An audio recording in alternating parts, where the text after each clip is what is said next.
Que el Señor les bendiga, ¿cómo estamos? Bien, gloria al Señor por ello. Una preguntita, ¿quién sabe cuál es el tema principal de las prédicas que hemos traído desde el 1 de abril a la fecha? ¿Perdón? Levanten su mano los que saben, por favor. Son muy pocas manos. El tema, como bien lo dijo Susi, es el privilegio de servir. Y hemos venido trabajando este tema en 3 áreas específicas. Ángel nos ha venido platicando de cómo nuestro Dios, nuestro Padre, nuestro Señor, se ha servido a nosotros. Cómo Él nos ha proveído todo lo que necesitamos. Nuestra hermana Carol ha estado platicando en el área de la respuesta que cada uno de nosotros como hijos tenemos hacia nuestro Padre. Y a mí me ha correspondido el privilegio de hablar de cómo el servicio va de nosotros como hijos hacia otros hijos y hacia otras personas. Y eso es lo que vamos a platicar el día de hoy. El tema que hoy traemos es parte de lo que el Señor Jesucristo estableció para su congregación, para su iglesia. Y el tema de los 5 ministerios. Vamos a ir a la palabra, el libro de Efesios. Tomemos nuestro libro de Efesios, capítulo 4, verso 11. ¿Ya lo tenemos? Amén. Dice la palabra, y Él mismo. ¿Quién es Él mismo? Jesucristo. Del Hijo de Dios estamos hablando aquí. Jesucristo mismo constituyó a unos apóstoles, a otros profetas, a otros evangelistas, a otros pastores y maestros. Y aquí vemos nosotros cómo Jesucristo mismo, después de que Él resucitó, después de que estuvo compartiendo con sus discípulos, después de que les dio instrucciones, les enseñó, y antes de ascender a la presencia del Padre, estableció los 5 ministerios sobre los cuales iba a operar su iglesia. Pero no debemos de dejar de ver también que la operación de Dios a través del cuerpo, a través de sus hijos, no se circunscribe exclusivamente a los 5 ministerios manifestados en Efesios 4:11. En Romanos 12, también vemos a partir del verso 3 cómo el Señor establece otro tipo de operaciones. Y en la primera carta de los Corintios, capítulo 12, vemos también cómo el Espíritu Santo nos ha dotado de dones que son para la edificación del cuerpo de Cristo. Lo que tenemos que ver es que nuestro Padre no ha escatimado absolutamente nada en favor nuestro. No ha escatimado nada en favor de aquellos que hemos sido redimidos y rescatados del poder de las tinieblas y trasladados al reino de su amor. Pero ya somos hijos y como hijos necesitamos un cuidado, porque todo aquel que nace del espíritu y del agua es un bebé, es un recién nacido. Y todo recién nacido necesita un cuidado. Y para ello, los hermanos mayores somos los responsables de cuidar a los hermanos menores. Amén. Porque ellos en su momento no tienen la habilidad de cuidarse a sí mismos. Pero algo que se nos ha olvidado a nosotros muchas veces es que inevitablemente crecemos. Inevitablemente dejamos de ser bebés. Inevitablemente vamos en un proceso de desarrollo que en un momento determinado también adquirimos la responsabilidad de cuidar a otros más pequeños que nosotros. Y ese es un problema que lo podemos ver en el cuerpo de Cristo. Son muy pocos los que quieren servir y muchos los que quieren ser servidos. Amén. Pero hoy clamo al Señor que traiga revelación al corazón de cada uno de nosotros, que nos permita entender y comprender cuál es la posición, el llamado, el establecimiento que Cristo ha hecho para cada uno de nosotros de manera personal y particular. Amén. Vamos a hablar de la iglesia un poquito. Y la iglesia es el cuerpo de Cristo. ¿Por qué habla el Señor de cuerpo? Porque el cuerpo está conformado por varios miembros, pero el principal miembro del cuerpo es la cabeza. Y la cabeza es Cristo mismo.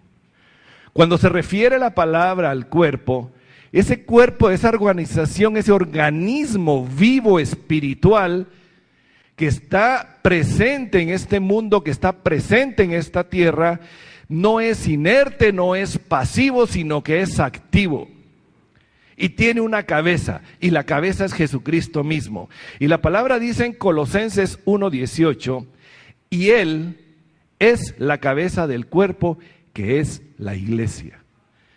Jesucristo es la cabeza del cuerpo, que es la iglesia. Él es el que es el principio, el primogénito de entre los muertos, para que en todos tenga preeminencia. La cabeza, Jesucristo, es una cabeza perfecta. Amén. Imaginémonos por un momento, tomemos un poquito nuestra imaginación y veamos a alguien que tiene una cabeza perfectamente desarrollada, completamente desarrollada, no le falta nada, pero su cuerpo es delgado, de alguna manera raquítico. Algunas partes flácido, otras partes excesivamente gordo por el exceso de grasa y otras partes muy débiles. No tiene relación el cuerpo con la cabeza. ¿Me explico? Ese cuerpo somos nosotros. Ese cuerpo es la iglesia el día de hoy, que necesita ser transformada, necesita ser ministrada, necesita ser edificada, instruida, y para ello el Señor estableció operaciones, ministerios y dones. Y lo que vamos a platicar el día de hoy es en relación a los ministerios de manera específica. ¿Para qué? Para edificar al cuerpo. Y el cuerpo somos todos nosotros, amados hermanos. Nosotros formamos parte del cuerpo. Cada uno de nosotros ocupa lugar como un miembro del cuerpo. Y cada miembro tiene una función específica y ninguno es igual al otro. Somos diferentes. Todos somos diferentes. Cada función es diferente. Y si uno no opera como debe y le corresponde, se afectan los demás miembros. A ver. ¿Quién ha caminado con un clavo en el zapato? O una piedra. Bueno, clavos ya no va porque ahora ya no hacen zapatos clavados. Ahora solo son pegados. Bueno, una piedrecita en el zapato. Yo diría clavo en el zapato porque en mi tiempo yo me acuerdo todavía que habían clavos que había que quitárselos, ¿verdad? Yo creo que ustedes todavía no han pasado por ahí. Bien. ¿Quién ha caminado con una piedrecita en el zapato? Esa piedrecita está afectando la planta del pie. ¿Pero solo afecta la planta del pie? No, afecta todo el cuerpo. Crea un desbalance, no permite caminar parejo, establece una dificultad y en ese desbalance va desgastando y va corroyendo la planta del pie, pero a la vez está afectando todo el resto de la estructura ósea del cuerpo. Entendemos lo que significa la armonía en el cuerpo y la importancia de cada uno de los miembros. Por eso dice la palabra que ningún miembro debe sentirse inferior al otro. Primera de Corintios 12:27 dice: vosotros pues sois el cuerpo de Cristo y miembros cada uno en particular. Tenemos claro ya el concepto de iglesia, tenemos claro ya el concepto de cuerpo. Nosotros somos cuerpo, nosotros somos la iglesia. Jesucristo es la cabeza y el cuerpo no está desligado de la cabeza. Imposible.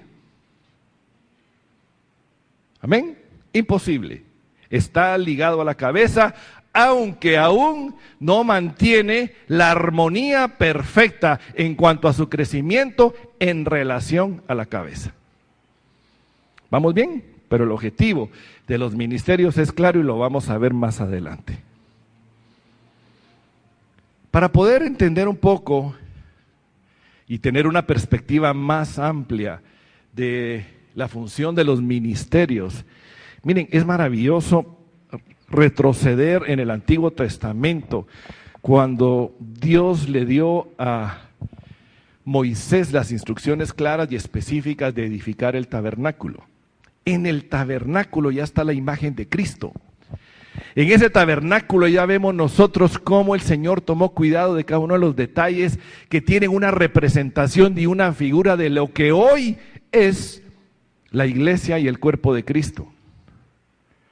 Y lo vamos a ver de la perspectiva del tabernáculo porque nos va a ayudar un poco a entender.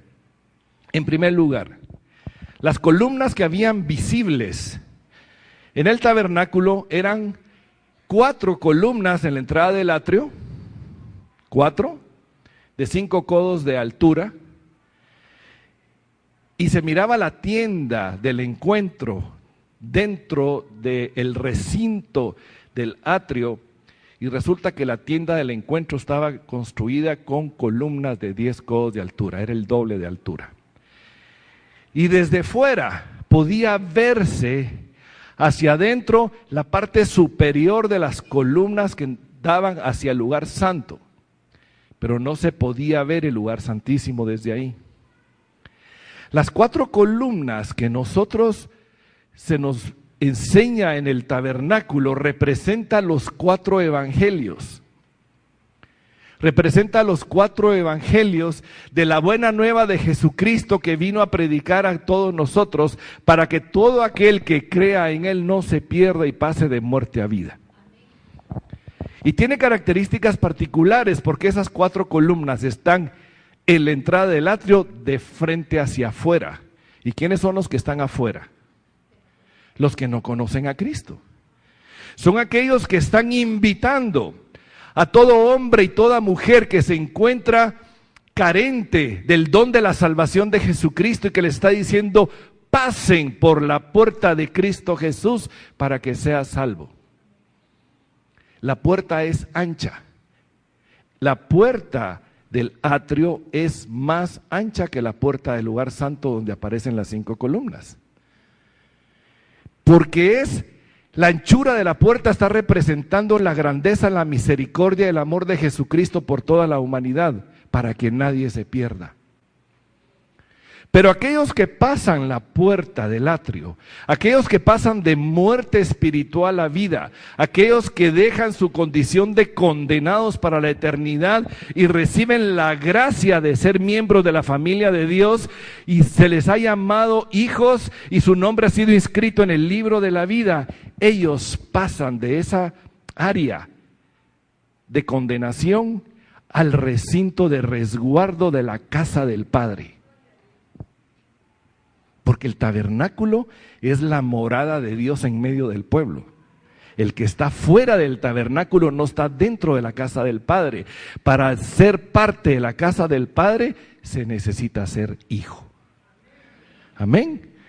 Pasamos y entramos a ser parte de la casa del Padre, pero estamos dentro del área del atrio. Somos hijos, somos salvos, pero somos bebés inútiles e incapaces de atendernos por nosotros mismos y de hacer lo que nos corresponde hacer. Amén. El bebé puede ver a través del altar y el lavacro la gracia dada por el Padre por medio de su Hijo Jesucristo, el sacrificio dado por Cristo para la redención y salvación de cada uno de nosotros.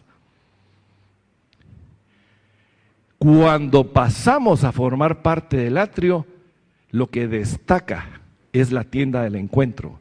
Y lo que vemos en la tienda del encuentro es su puerta con 5 columnas que representan los 5 ministerios. Esas 5 columnas están a la puerta del lugar santo y dentro del lugar santo encontramos el candelabro, la mesa de los panes de la proposición y el altar del incienso de la oración. El bebé no sabe, no conoce la luz de la palabra. El bebé no entiende todavía que su satisfacción es el pan de vida Jesucristo mismo. El bebé todavía le cuesta y no tiene la capacidad de elevar una oración más que de una forma pequeña y necesita aprender a adorar a alabar, a glorificar el santo nombre del Señor. ¿Pero quién se lo va a enseñar? Para ello el Señor estableció los 5 ministerios, esas 5 columnas que están a la puerta del lugar santo. Cuando el que tiene el anhelo de tener más, de conocer más, de recibir más, pasa por esas columnas, es llevado a la parte de adentro donde solo ahí puede ver la luz de la palabra, y esa luz de la palabra es alimentada por el aceite que representa el Espíritu Santo en cada uno de nosotros, y que nos está llevando a toda luz y a toda verdad. Aprendemos a estar satisfechos, aprendemos a alabar, a bendecir, a glorificar el santo nombre del Señor en el altar de la oración del incienso. Pero cuando estamos adentro y la luz nos ilumina, nos damos cuenta nosotros que hay cosas que tienen que ser quitadas y limpiadas.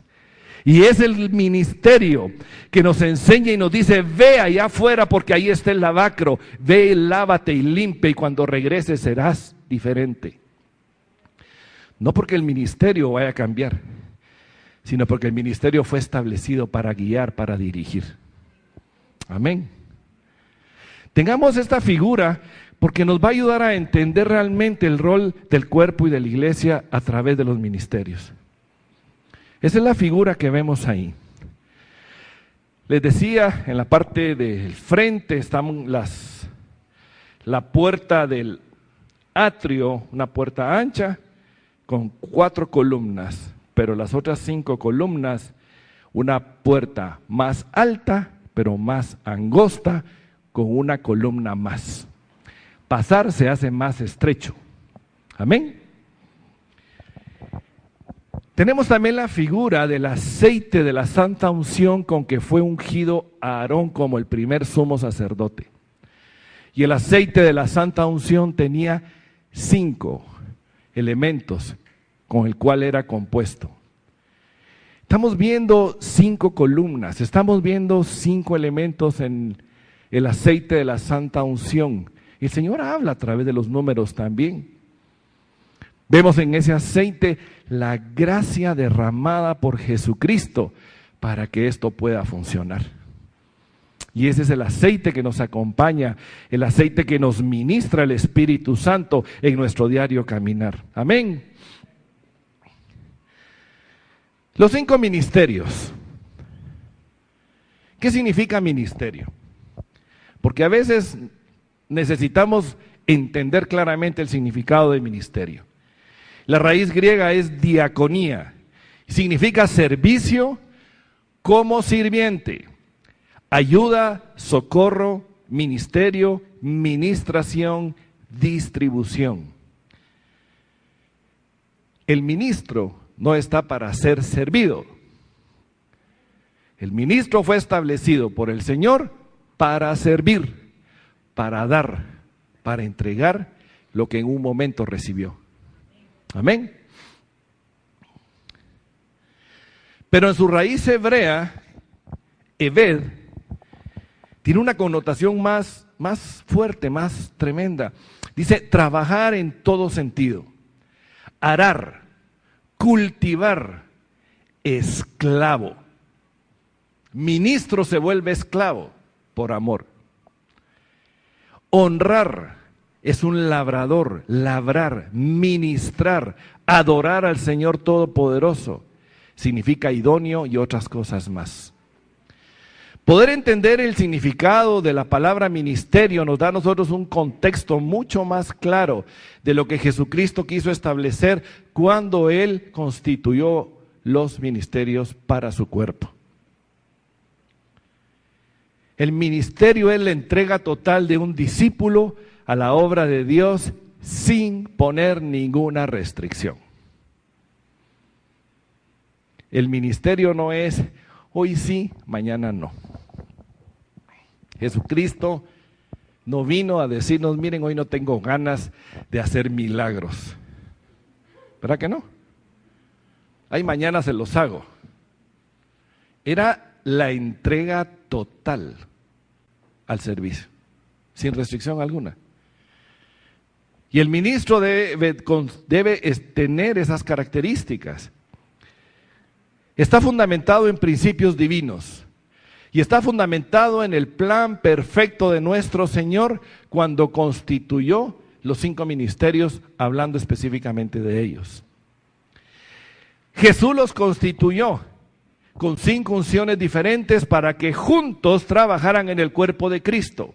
Los 5 ministerios no pueden estar aislados unos de los otros.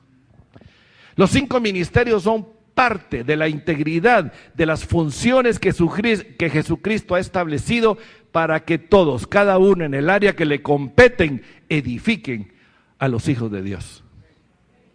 Son como 5 especialistas en diversas áreas que el conjunto de cada una de ellas hace un todo, y un todo bueno y agradable. Amén. Quien ejerce el ministerio necesita entender y comprender que debe depender totalmente de la gracia recibida de Cristo y la guía del Espíritu Santo. El que ejerce un ministerio no puede hacerlo porque se considera que tiene habilidades y capacidades para cumplir la función. No puede. Cualquier habilidad humana, cualquier capacidad dada por Dios a cualquier persona es trapo de inmundicia de frente a la gracia dada por Dios. Amén. Y lo tenemos que tener claro, amados hermanos. Si le vamos a dar un aplauso al Señor, que sea bien dado. Amén. Gloria a Dios. Gloria a ti, Señor. Gracias, Padre.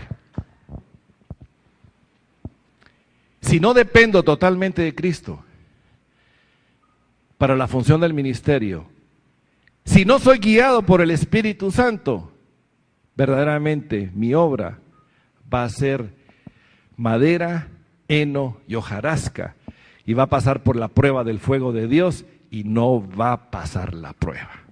Amén. Pero vamos a ver también el modelo de Jesús, porque si alguien tiene que ser nuestro modelo en cuanto a los ministerios es Cristo mismo, porque Jesucristo mismo los cumplió todos a cabalidad y en su totalidad. Él ejerció cada uno de los 5 ministerios. Vamos a verlo. El ministerio apostólico, de apóstol. Jesús no se autonombró a sí mismo como apóstol. Él no vino a decir, miren, yo soy su apóstol. De ninguna manera. Él fue constituido apóstol por el Padre. La palabra lo dice en Hebreos 3, 1 y 2. Por tanto, hermanos santos, participantes del llamamiento celestial, considerad al apóstol y sumo sacerdote de nuestra profesión, Cristo Jesús, el cual es fiel al que le constituyó. Amén. Jesucristo vino enviado por el Padre y todo lo que hizo fue estar sujeto al Padre en todo momento. Profeta. Jesucristo fue profeta. Y su misión profética era mostrar al Padre. Jesucristo vino a la revelación del Padre. Jesucristo vino a denunciar el pecado. Su misión profética fue y confrontó fuertemente a la clase religiosa de ese tiempo. Escribas, hipócritas, maestros falsos. Jesucristo confrontó fuertemente el pecado. Es una de las misiones proféticas que Él realizó. Él llamó al arrepentimiento, porque el profeta, su función tiene que ser llamar al arrepentimiento. Miren, cambien su forma de vivir. Arrepiéntanse. Él traía el mensaje del arrepentimiento para poder retornar al reino de Dios. Pero también la misión de Jesucristo como profeta fue proclamar lo que habría de venir. Jesucristo vino a revelarnos los acontecimientos que aún no han sucedido todavía, y lo hizo hace más de 2000 años. Ejemplo de ello lo vemos nosotros en el capítulo 24 del libro de Mateo. Jesucristo revela a los falsos profetas, revela al anticristo, revela al falso profeta. Jesucristo establece cómo Él va a regresar en su segunda venida. Son hechos que aún no se han dado, pero con su capacidad de profeta conoce y conoció desde entonces qué era lo que iba a suceder, porque nada de eso escapa al control del Padre. Amén.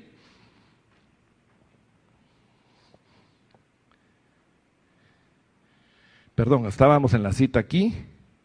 Dice Hechos 3:22, porque Moisés dijo a los padres: el Señor vuestro Dios os levantará profeta de entre vuestros hermanos, como a mí, a él oiréis en todas las cosas que os hable. Una vez más vemos que Jesucristo no se autodeclaró a sí mismo como profeta. Quien lo levantó fue el Padre para que ejerciera esa misión.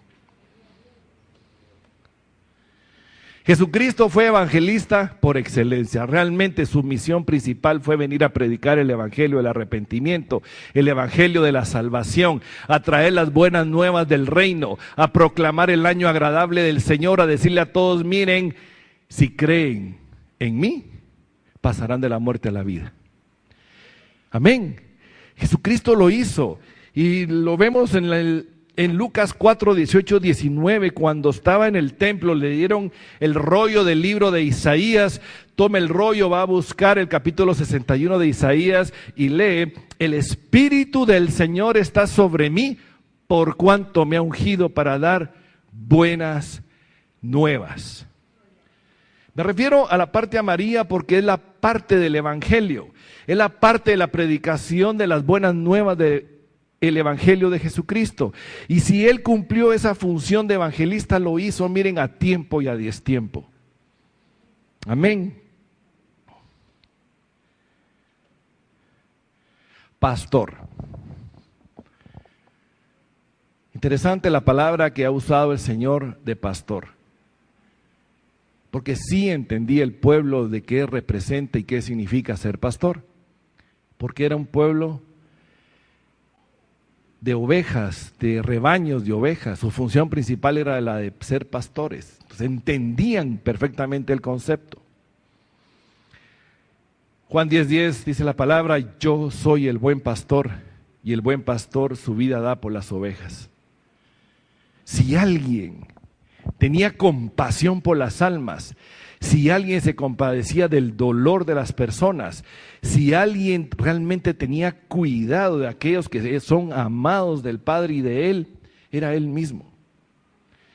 Él no escatimaba dar la palabra de consuelo, Él no escatimaba bendecir, Él no escatimaba dar palabra de aliento, pero por sobre todo predicaba el evangelio de la salvación y del perdón de los pecados. Y todo iba junto, no era una misión y función que Jesucristo ejerció: hoy soy pastor, hoy soy evangelista, hoy soy profeta. No, era una integración perfecta, completa dentro de él, operando entre los ministerios para bendición de todos los que le escuchaban y para nosotros el día de hoy. Amén. Gloria a Dios.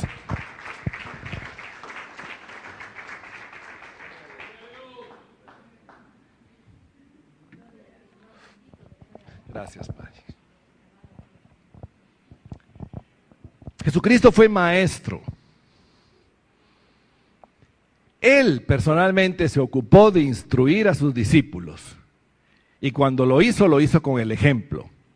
Él era un maestro que enseñaba con un estilo de vida. Jesucristo enseñaba con su forma de actuar, su forma de responder. Él actuaba de una manera en que provocaba confusión a la clase religiosa de ese tiempo. Él lo hacía, y no lo hacía con demasiadas palabras. Cuando lo hacía públicamente, él era alguien que establecía un magisterio precioso, y eso lo podemos ver nosotros en Mateo, cuando el Señor habla del Sermón del Monte. Es un sermón, un discurso magistral que Jesucristo establece y lo dejó para todos nosotros. Pero también Jesucristo no lo hacía solo pública y abiertamente a las muchedumbres, sino que apartaba a los suyos, a sus discípulos, y los llevaba a un lado y en privado les enseñaba a cada uno de ellos. Pero la característica común que él tenía era que su enseñanza iba acompañada de sus actos, de sus hechos, porque eran congruentes con lo que él enseñaba. Lo que nosotros vemos en Juan 13, 13 y 14 dice: vosotros me llamáis maestro y señor, y decís bien porque lo soy. Cuando estaban celebrando la Pascua en el lugar alto antes de su captura y crucifixión: pues si yo, el Señor y el Maestro, he lavado vuestros pies, vosotros también debéis lavaros los pies los unos a los otros. Él lo enseñó con el ejemplo. Quien lo hizo primero fue Él. Él no vino, bueno, lávense los pies ustedes y ahí se los lavo yo. ¿Verdad que no? Él no dijo, bueno, cuando ya los tengan limpitos, ahora voy yo. De ninguna manera. Él se despojó de su túnica, se enrolló la toalla, tomó el recipiente con agua, se puso en el suelo y le pidió: dame tus pies porque yo los voy a lavar. Y después de que concluyó con cada uno de ellos, bueno, ustedes hagan lo mismo. Enseñó qué debían hacer.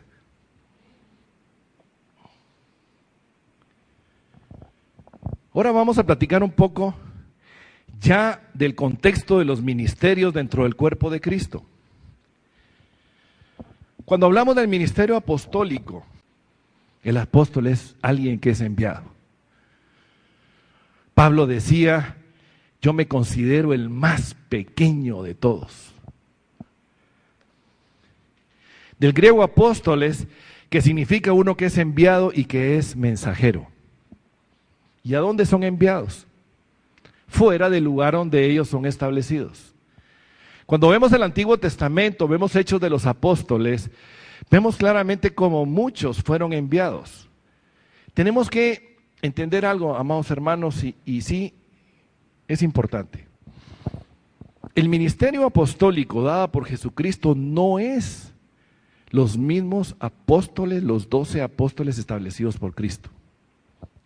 Estos apóstoles, los 12 de Él, son aquellos sobre los cuales dice la palabra en Efesios 2, nosotros ya no somos extranjeros ni advenedizos, nosotros ya somos conciudadanos del reino y establecidos sobre el fundamento de los profetas y los apóstoles. Se refiere a los 12 apóstoles de Cristo. Aunque uno de ellos, Judas, fue quitado y habían quedado 11, después el Señor llamó a Matías para que fuera el que sustituyera a Judas. Apocalipsis 21:14 dice también que la Nueva Jerusalén tiene los cimientos sobre los cuales son 12 y cada uno de ellos tiene el nombre de cada uno de los 12 apóstoles de Jesucristo. Tenemos claro que los 12 apóstoles de Cristo fueron únicos y sobre ellos se apoya y descansa la edificación del cuerpo de Cristo, el fundamento de la iglesia, los profetas y los apóstoles. Pero luego fueron nombrados otros. Pablo es uno, Silas es otro. Fueron ya establecidos en su misión y función apostólica, no por establecerle un título, sino como identificar la misión que cada uno de ellos tenía. Y salían de Jerusalén y se fueron fuera, ¿a qué? A predicar el evangelio. El día de hoy, amados hermanos, hay hombres y mujeres que están trabajando en el anonimato como misioneros en lugares donde usted ni se lo puede imaginar, y lo que realmente están haciendo ellos es cumplir una función apostólica. Están abriendo brecha donde no hay brecha, están llevando la palabra del Señor, están estableciendo y constituyendo iglesias en aquellos que antes no conocían y no sabían nada del Señor. Esos son los verdaderos apóstoles que están trabajando en silencio, no aquellos que se les ha puesto el título. Perdón que lo vuelva a decir, pero realmente no es cuestión de título, es cuestión de llamado y de gracia del Señor. Es alguien que no le importa morir si fuera necesario para cumplir con su llamamiento. Sale de su comodidad, sale de cualquier cosa, deja familia, deja comodidad, deja casa, deja país toma lo que el Señor le ha dado por gracia y eso se lo lleva y va al lugar desconocido donde nunca antes había estado a llevar el mensaje que tiene que llevar, a establecer lo que tiene que establecer. Dice la palabra en Hechos 20:24, pero ninguna cosa hago caso, ni estimo preciosa mi vida para mí mismo, con tal que acabe mi carrera con gozo y el ministerio que recibí del Señor Jesús para dar testimonio del Evangelio de la gracia de Dios. Gloria al Señor. Pablo nos deja un precioso ejemplo. ¿Es usted apóstol, mi hermana, mi hermano? Medítelo. Porque no tiene título, pero se está cumpliendo una misión de llevar la palabra donde antes no había sido recibida. Si está siendo obediente en ir hacia donde es dirigido. Su misión y su función es apostólica. Amén.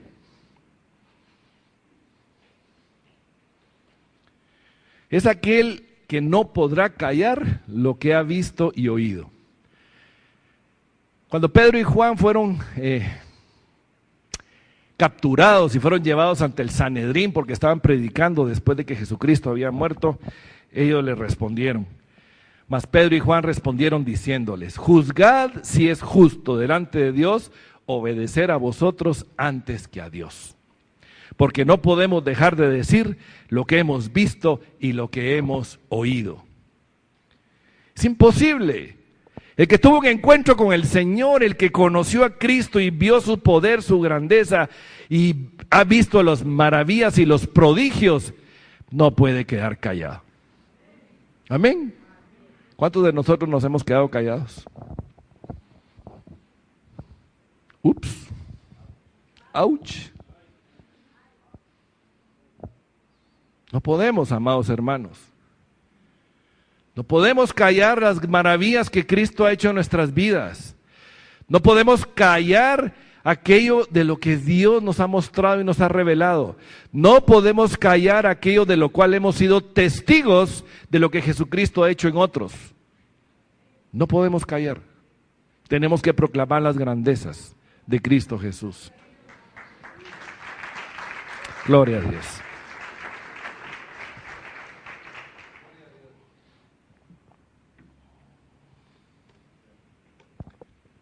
Ahora vamos a ver el ministerio profético.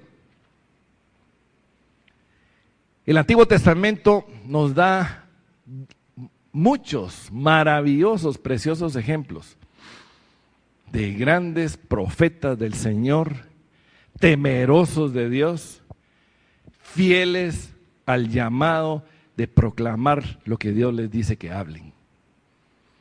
Y eso es lo que hace el profeta. Recibir y transmitir revelación que directamente viene de Dios. El verdadero profeta tiene su corazón circuncidado al Dios. El verdadero profeta está en esa dependencia total, completa y absoluta del Señor, en la que él no se atreve a seducirse por su propia carne para decir cosa propia que no venga de Dios. El verdadero profeta oye la voz de Dios y dice lo que Dios le manda decir. No le quita ni le agrega. Es fiel a la transmisión del mensaje que Dios le pide que dé. Amén. Efesios 3:5 dice, misterio que en otras generaciones no se dio a conocer a los hijos de los hombres, como ahora es revelado a sus santos apóstoles y profetas por el Espíritu. El ministro que ejerce el ministerio profético recibe revelación de parte del Espíritu Santo. Esa revelación está sustentada, apoyada, confirmada por lo que dicen las Sagradas Escrituras. Nunca una revelación va a contradecir lo que las Sagradas Escrituras dicen. Nunca. Porque si viene por el Espíritu Santo, que es el inspirador de lo que nos recibimos nosotros escrito en la Biblia, Él no se contradice a sí mismo. Por eso es importante entender, porque la palabra lo dice, si algo hemos de juzgar en la profecía, mas no juzgamos al profeta. Amén.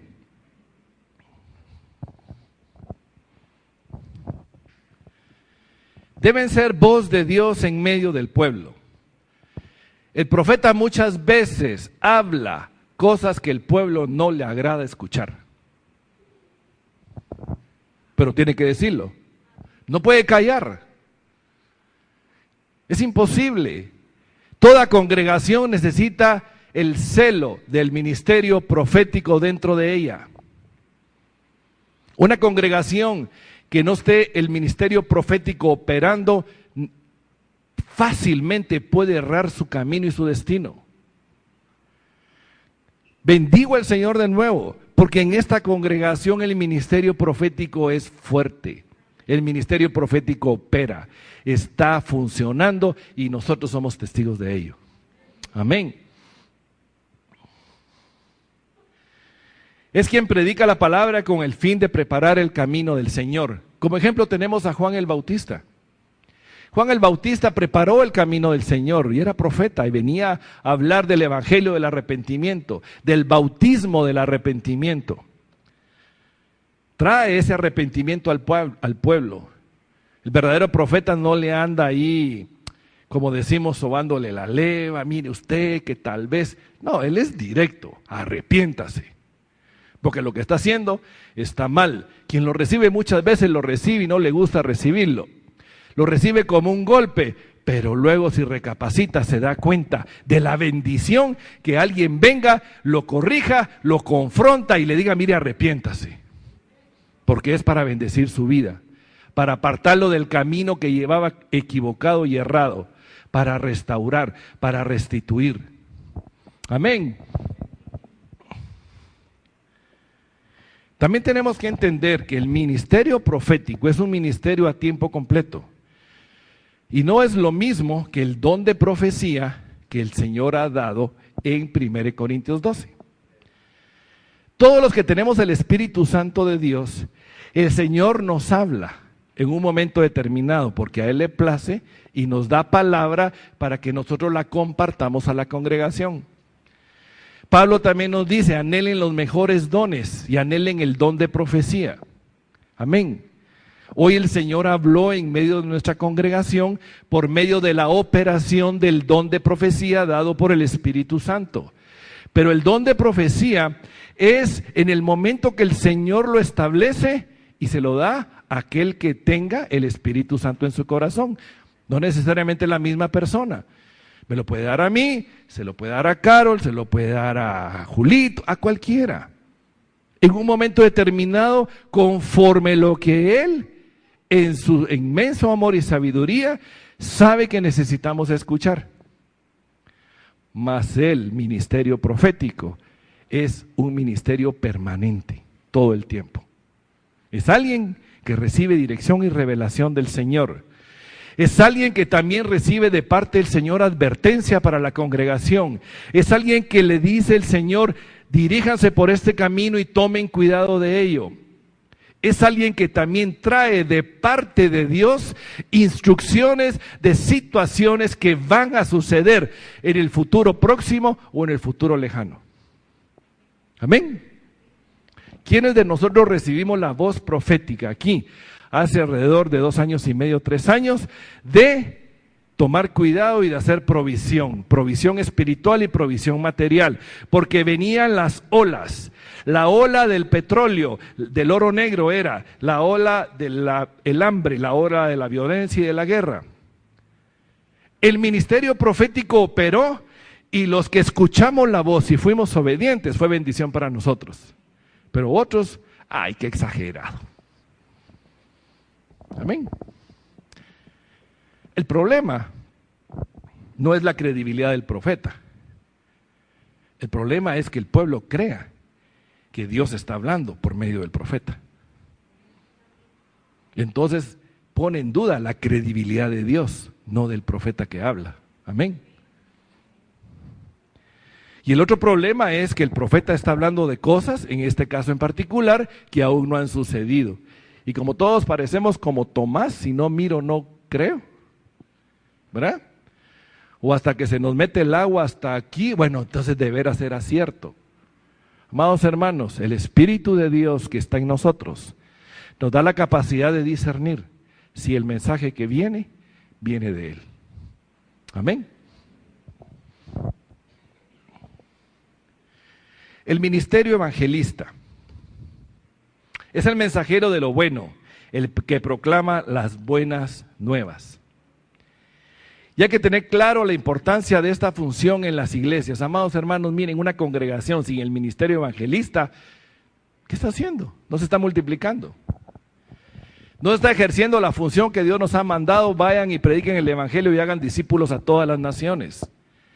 ¿Cómo se va a nutrir el cuerpo de Cristo con más miembros si no hay quien proclame la buena nueva del Señor?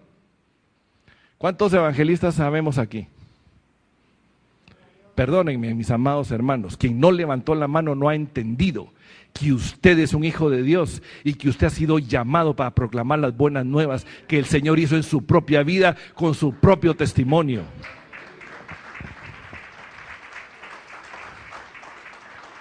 Muchas veces aquellos que acaban de recibir al Señor y tienen ese amor en su corazón y están prendidos de Él, son los mejores evangelistas. No tienen temor de ir a hablar a cualquiera. Recibí a Cristo, yo era uno de aquellos que estaba perdido y el Señor me salvó. Y vengan y traen miembros a la congregación y predica el mensaje de salvación.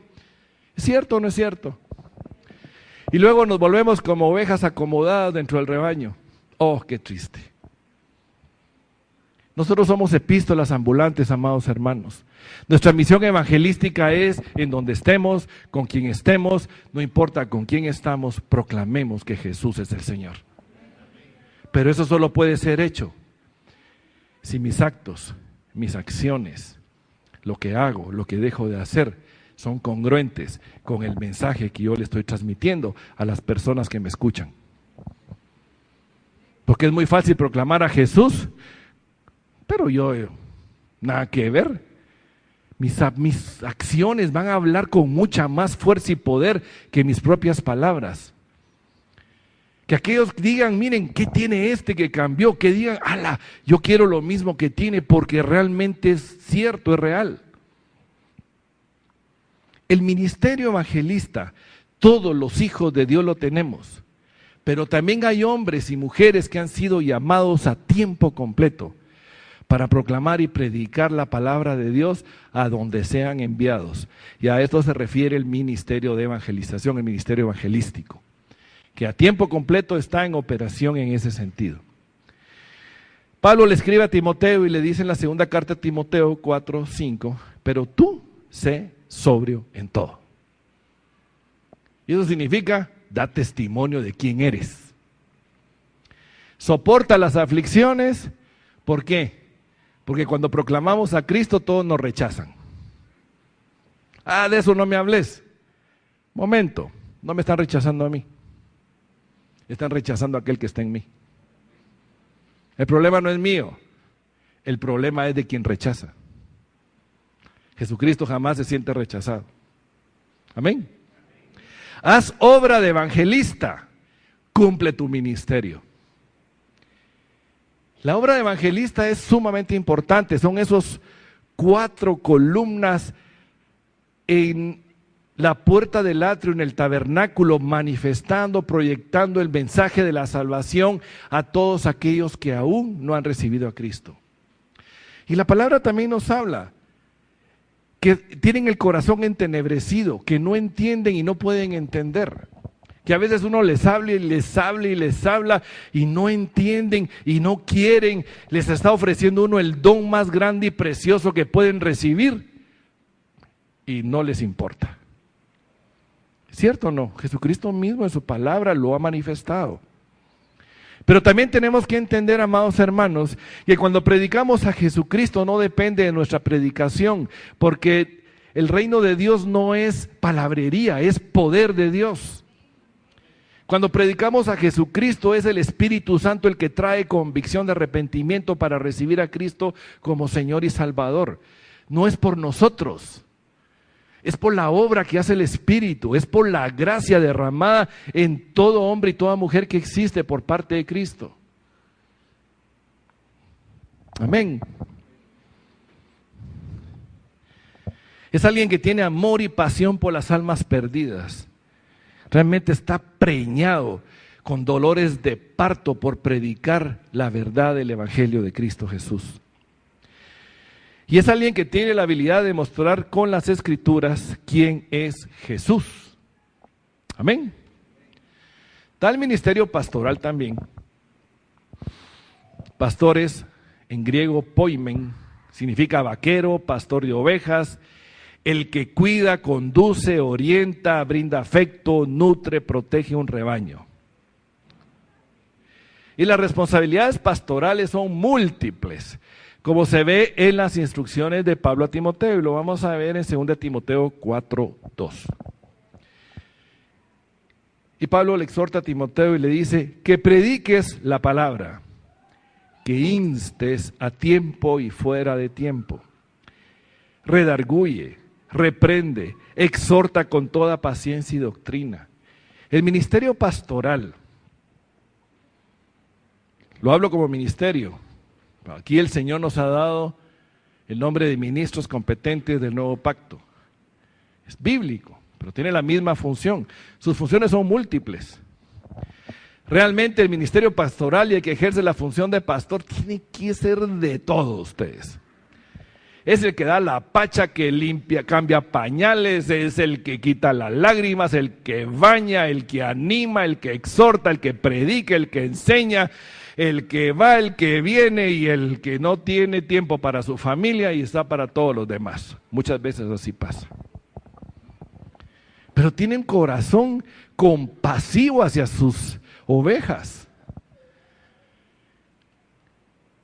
Está predicando, está enseñando, que tiene que ir a un funeral, que tiene que ir a ver a alguien que está enfermo, que tiene que ir a consolar a alguien que tiene un problema, que tiene que llamar a alguien porque está pasando un problema y necesita consejería. Miren, es multifacético.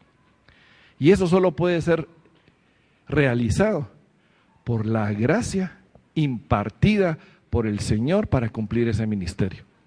Amén. Y damos gracias al Señor por los hombres y mujeres que el Señor ha puesto, que han manifestado esa gracia en nuestras propias vidas, de manera personal e individual. Amén. ¿Quiénes son testigos de ello? Yo lo soy. Gracias, Señor.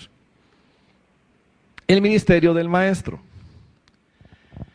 es quien se ocupa de la enseñanza en la exposición de la verdad mediante el Espíritu Santo.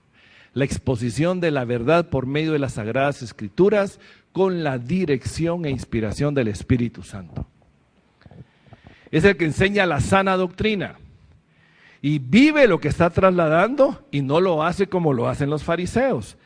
Porque el Señor lo advirtió en Mateo 23:3. Así que todo lo que os digan que guardéis, guardadlo y hacedlo. ¿Qué estaban haciendo los fariseos? Enseñando.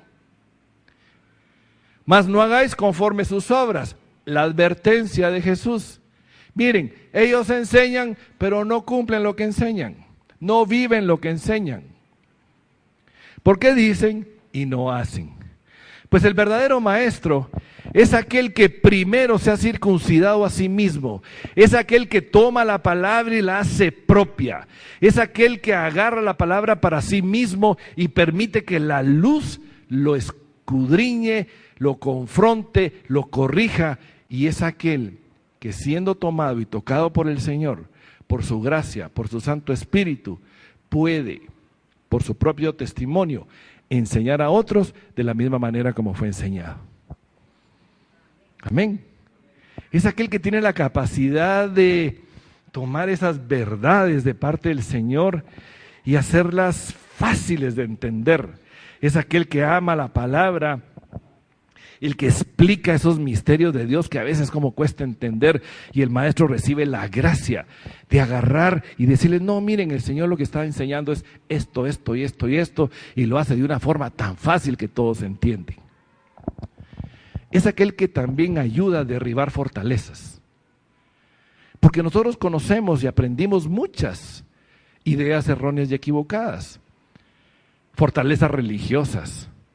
Es aquel que confronta la mentira, pero enseña la verdad y lo hace en base a su propio estilo de vida y su propio testimonio. Amén. Bien, por el tiempo, gracias al Señor, vamos llegando al final. Somos una iglesia. Amén. Somos un cuerpo. La cabeza es Cristo. Amén. Todos los cuerpos, todos los miembros del cuerpo están vivos o están muertos. Vivos. Todos los miembros del cuerpo tienen una función. Amén. ¿Usted es miembro del cuerpo? ¿Usted tiene una función igual a la de su vecino? ¿Verdad que no? El Señor le ha establecido de manera única y especial. Pero, y digo pero, cuando uno de los miembros deja de funcionar, hay problemas. ¿Sí? Bueno, hágame un favor, mírense los pies.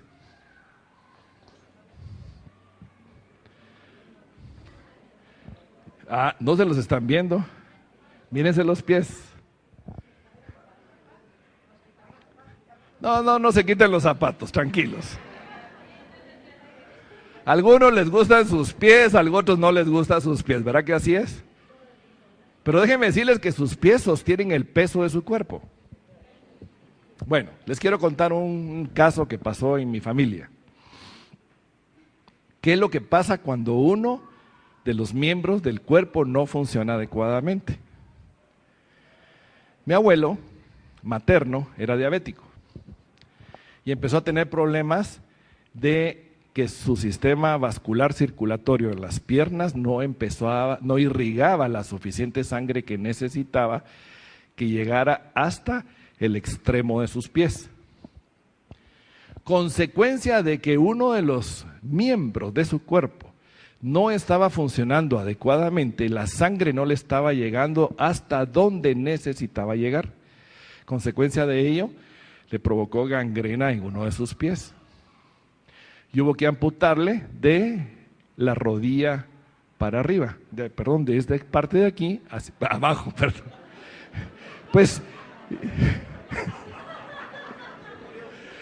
Pues miren, funciona porque la amputación de aquí para acá separa esto de esto, ¿verdad? Así que sí lo dije bien, Bueno, el hecho es de que quedó amputado de una pierna y obviamente alguien que tenía la capacidad de caminar ahora ya no podía caminar.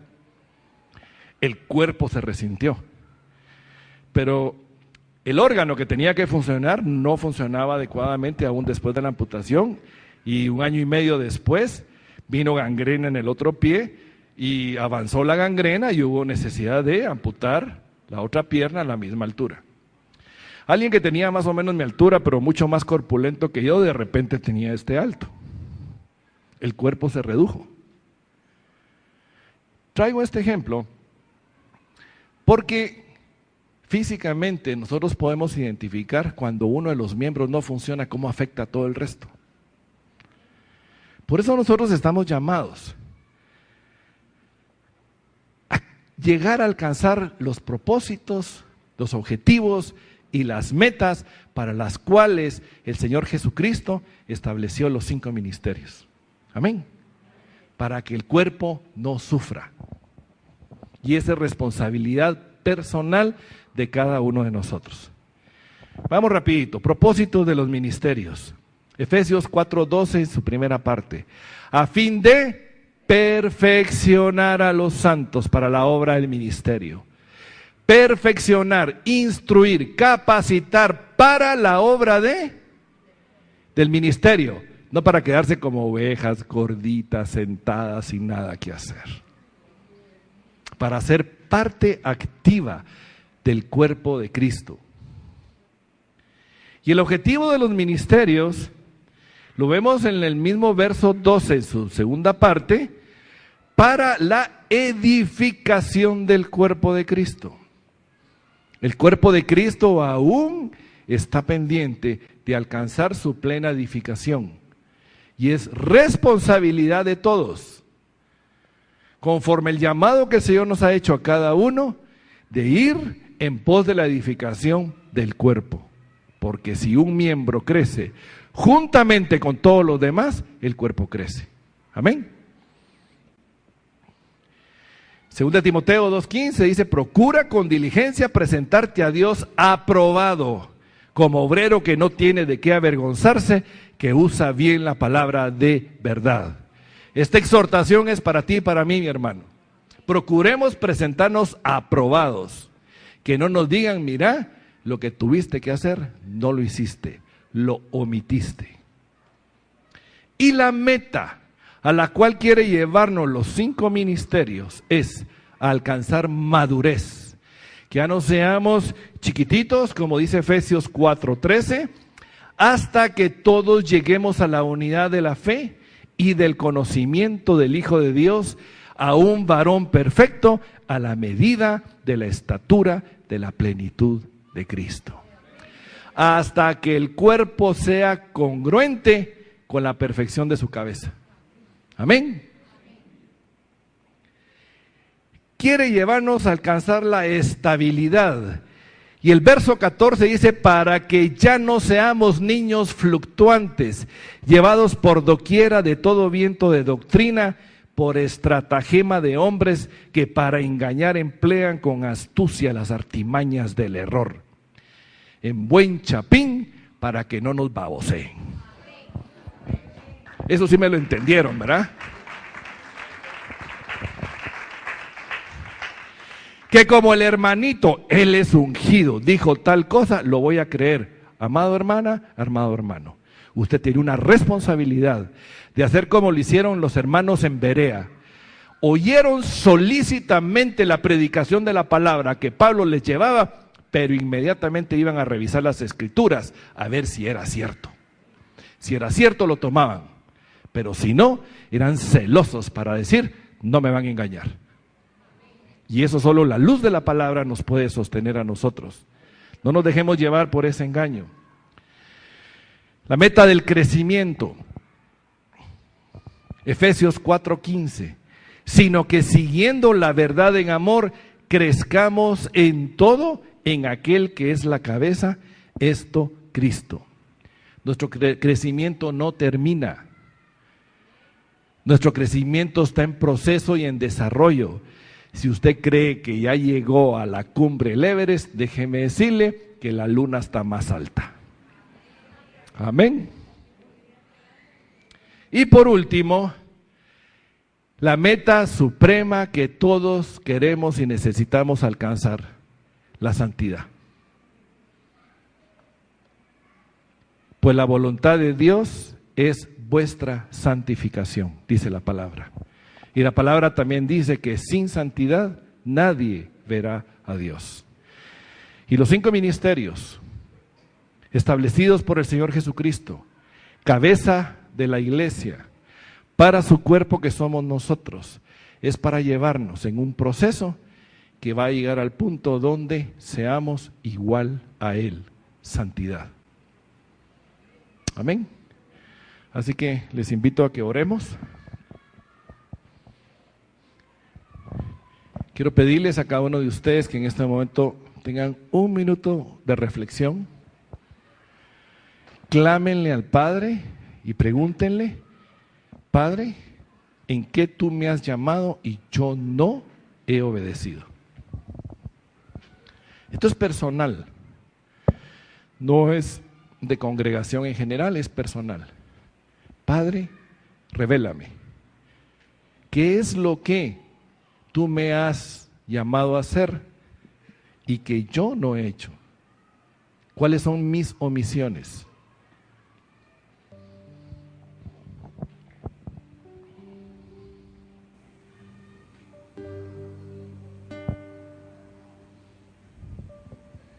Y si usted ha descubierto que el Señor le ha hablado, le ha invitado, le ha instruido, le ha dado dirección de forma personal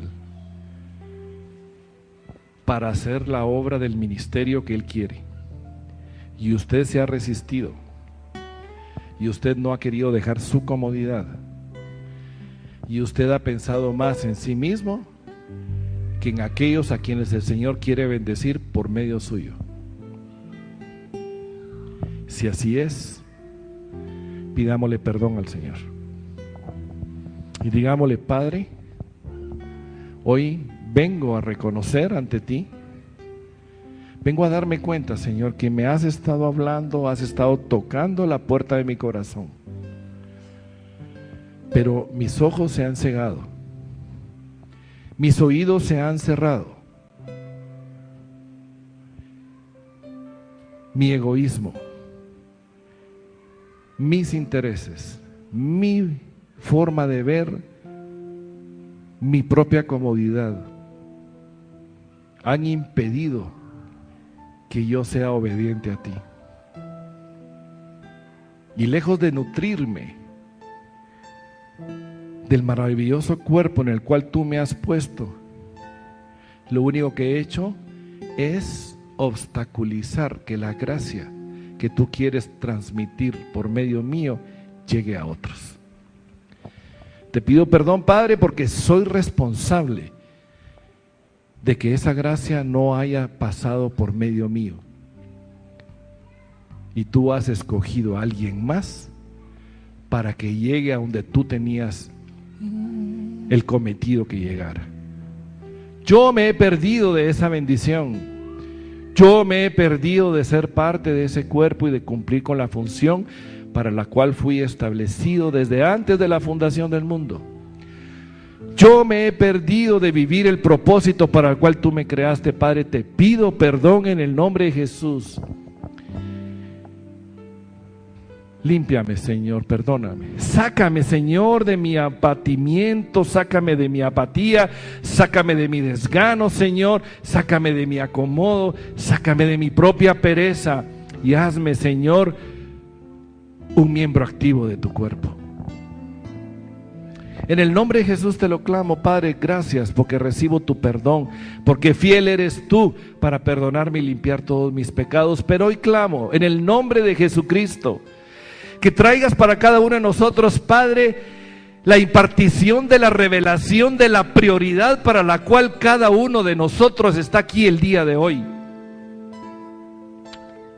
En el nombre de Jesús, Padre, clamo que traigas la revelación a cada uno de mis hermanos para el propósito eterno para el cual tú nos creaste y nos trajiste a existencia. Para que caminemos en pos de ese propósito, ya no con los propósitos limitados, temporales, naturales, a los cuales les estamos dando más énfasis e importancia e interés que a tu propio reino. En el nombre de Jesús, yo te clamo, Padre, que sea tu Santo Espíritu y tu gracia derramada en este momento la que tome nuestras propias vidas, nos tome, nos transforme, nos corrija, nos edifique y nos dé la gracia. La gracia, Padre, derrama tu gracia, porque si tu gracia es imposible, en el nombre de Jesús, en el nombre de Jesús.